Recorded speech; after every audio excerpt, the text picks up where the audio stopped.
Another olive branch extended by India. A humanitarian gesture despite Pakistan sponsoring terror in India.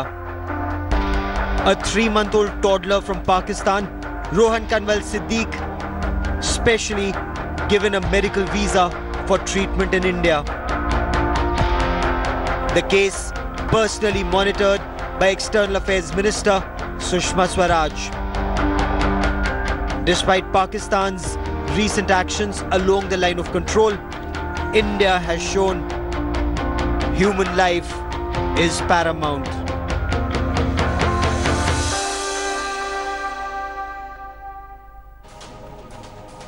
So 3-month-old Rohan Kanwal Siddique, he has a serious heart ailment. His parents, they ran from pillar to post in Lahore seeking help. They even wrote to Sartaj Aziz, advisor to Pakistan's Prime Minister Nawaz Sharif on Foreign Affairs. But it was one tweet to External Affairs Minister Sushma Swaraj that gave them hope. She wrote back saying the family should approach the Indian High Commission in Islamabad for a medical visa. This evening, a visa was granted. That is one reality of our relationship with Pakistan. The other reality is the hunt for Lashkar-e-Taiba's handler in Jammu and Kashmir and adjoining Punjab. So somebody from Pakistan is already illegally either in J&K or in Punjab, and there's a big terror attack that unfortunately is feared. I'm Gaurav Sawant. That story coming up. It's the headlines on India. Kashmir का युवा भी वही आकांक्षाएं, वही भावनाएं, वही तमन्नाएं रखता है जो विश्व भर के बाकी युवा रखते हैं. ये ग्लोबली कनेक्टेड वर्ल्ड है और इसलिए वो नहीं चाहता कि वो वंचित रह जाए उन तमाम अवसरों से जो बाकी युवाओं को उपलब्ध हैं. Kashmiri students or students from the state of Jammu and Kashmir have done exceptionally well, whether it's sports, whether it's other activities or joining the UPSC. I want to quickly cut across to India today's Shuja ul Haq Thakur, who joins us on the broadcast for more on the story. Shuja, how are these youngsters perceived, not just in the Kashmir Valley, but across the state? Whether it's an IAS topper a couple of years ago, he was from Jammu and Kashmir, or these youngsters who've done so exceptionally well, are they role models too? Well, certainly one would like to believe, because Gaurav, it's this trend of, preparing in the exams has in the valley. It was in 2011 when the topper, UPSC topper, Shah Faisal, was from Valley. And ever since then, every year we are getting to hear new stories. This year, there is more than 14 candidates from Jammu and Kashmir have qualified in UPSC, and that's a huge number. And I can tell you that every year there are hundreds of students who participate in coaching classes specifically designed UPSC exams. There is a fanfare when it comes to, aspiring for UPSC civil services examinations. There have been off and on controversies, with regards to whether they are role models. There are some people who have criticized them on social media and other platforms. But the fact remains that a large number of people do appear in these exams and are getting successful as well. And what is exceptional is the fact that they've made it this far against all odds. There may have been trouble in the valley, there may have been difficult situations, but yet they studied and they've cracked perhaps the top examination in the country. Well, absolutely. They bang on that. Despite all odds, all the difficulties because of the unrest, because of the disturbance in school education or coaching, etc. These candidates have worked really hard, and the results are right in front of us. Like I was pointing out, more than 14 successful candidates from Jammu and Kashmir is a huge number, a remarkable number in itself. And most of these people, if you look at their backgrounds also, most of them are humble backgrounds. You see this boy who has cracked the exam and is at the end from Handwara. Yes. And he has exceptional career record. He has qualified the civil services of the state cadre as well earlier. And then, qualified IFS as well. So clearly, most of them from the humble backgrounds, they work really hard at all odds, and eventually the results in front of us. Shujaul Haq, for the moment, many thanks for joining me. A website of the United Nations has listed Jammu and Kashmir as a separate country or geographical area. The website is of the United Nations Department of Economic and Social Affairs. It contains a database of NGOs or non-governmental organizations operating around the world.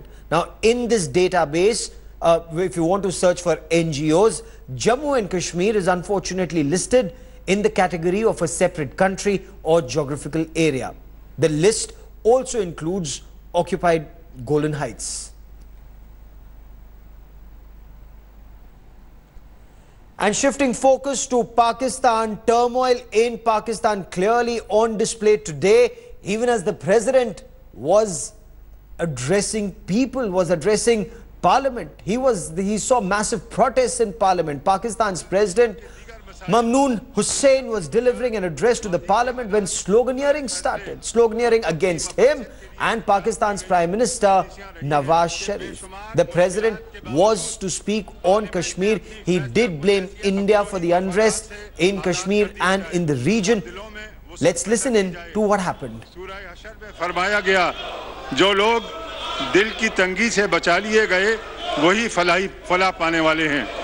मुझे अल्लाह की ज़ात से पूरी उम्मीद है कि वो नेक नियति के साथ व माली रेशा दवानी के मामले। Cut across to India today's Hamza Amir for more on the story. Hamza, take us through what happened. What was the sloganeering all about? Well, what happened was that the president was actually scheduled to address the joint session of the Parliament and the Senate all together, along with all heads of the armed forces were also there, the diplomats were there. It was basically as per schedule of him being a president that as soon as the new fiscal year comes up, the president has to come and address the joint session. That was what was being done, but the opposition parties who have been after Nawaz Sharif and his ruling government, not only on the case of Panama Papers, but also on various other cases in which they accuse the Nawaz Sharif's government of being an illegal government which has taken power through rigging of elections. That is what was contested, and they said that they would not allow or even let the president of Pakistan complete his speech because they are going to be protesting around it. And that was what was exactly done, because during his speech, Go Nawaz, Go Nara, chanting of slogans and or right through the speech, said no one allowed him to actually speak, though he actually continued. But the opposition parties ended up leaving the session of the Parliament. They came out, sat separately, which they call as Parliament outside the Parliament, where the opposition parties sit every day on sessions and talk about the conditions of the ruling government and their inefficiency to lead the Pakistan government going forward. Now, Pakistan is in the line of fires when it comes to, India saying Pakistan spreads terror in India. Afghanistan is now saying the same thing. Was this also to be taken up in Parliament? Because there are many voices within Pakistan that are now saying that Pakistan needs to look within. All neighbors, practically all neighbors, are accusing Pakistan of being a state sponsor of terror, whether it's Iran, Afghanistan or India. Well, I tell you, in Pakistan, yes, obviously there is these voices are being heard and felt by all the official, outlets in Pakistan. But I've been speaking to some people like the former Interior Minister Rahman Malik and other people also. Pakistan is trying to take this position, saying that, everything that is being accused on Pakistan, especially in relation to the recent attack in Kabul, is coming from Afghanistan because they are taking dictations from India, as Pakistan wants to say, and it is actually saying it. While on Iran's side, they say that Iran has been much more sincere and much more logical in their approach towards Pakistan, but they say that this is something that is being done by India and Afghanistan to destabilize Pakistan, which Pakistan wants to call state-sponsored terrorism, destabilizing Pakistan's progress and stability in the region.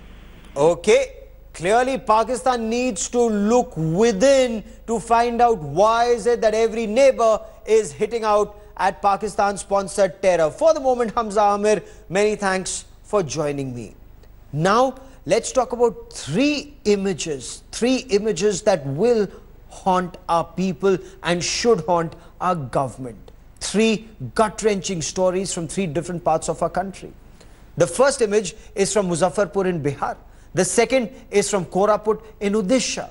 They relate to medical apathy and negligence.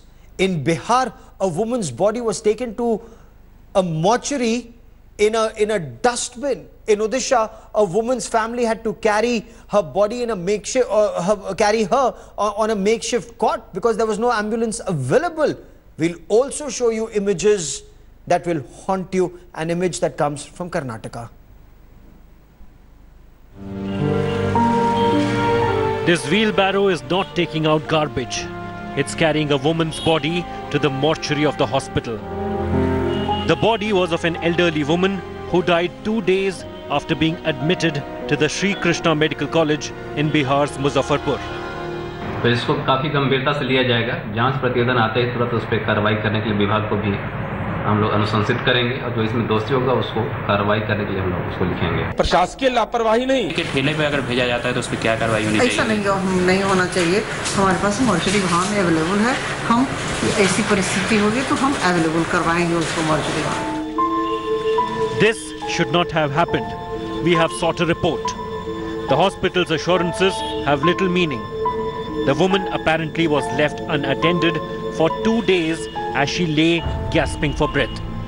The story is pathetically the same elsewhere in the country. In Odisha's Koraput, a woman's body was carried by her son on a makeshift cot. Why? Because there was no ambulance. And the same story. The woman died for want of medical attention.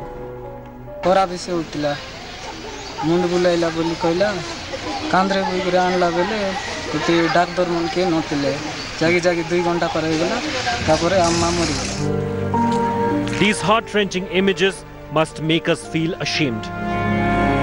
In Karnataka's Shivamoga, an 80-year-old woman literally dragged her ailing husband to the X-ray center because Megan Hospital simply did not have a stretcher to provide. From UP to Karnataka, repeated incidents of medical apathy have raised the insensitivity that prevails in our hospitals. The least hospitals can do is give some respect and care to those who are ill and dignity to those who are dead. With Rohit Singh in Patna, Indrajit Kundu in Kolkata and Nolan Pinto in Bengaluru, Bureau Report, India Today. The United States has withdrawn from the landmark Paris climate change agreement, with the US President Donald Trump attacking India and China with a number of unsubstantiated and baseless claims. Announcing the decision to pull out of the Paris Accord, the US President Donald Trump said the pact was heavily favoring developing countries like India and China while giving United States an unfair deal. Trump went on to say, and I quote, India's participation is contingent on billions and billions and billions of dollars in foreign aid from developed nations, unquote. Prime Minister Narendra Modi expressed his commitment to protecting the environment irrespective of any treaties or agreements.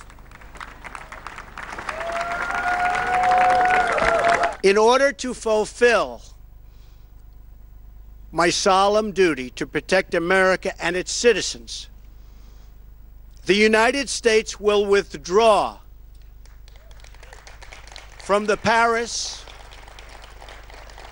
Climate Accord, but begin negotiations to re-enter either the Paris Accord or in really entirely new transaction on terms that are fair to the United States, its businesses, its workers, its people, its taxpayers.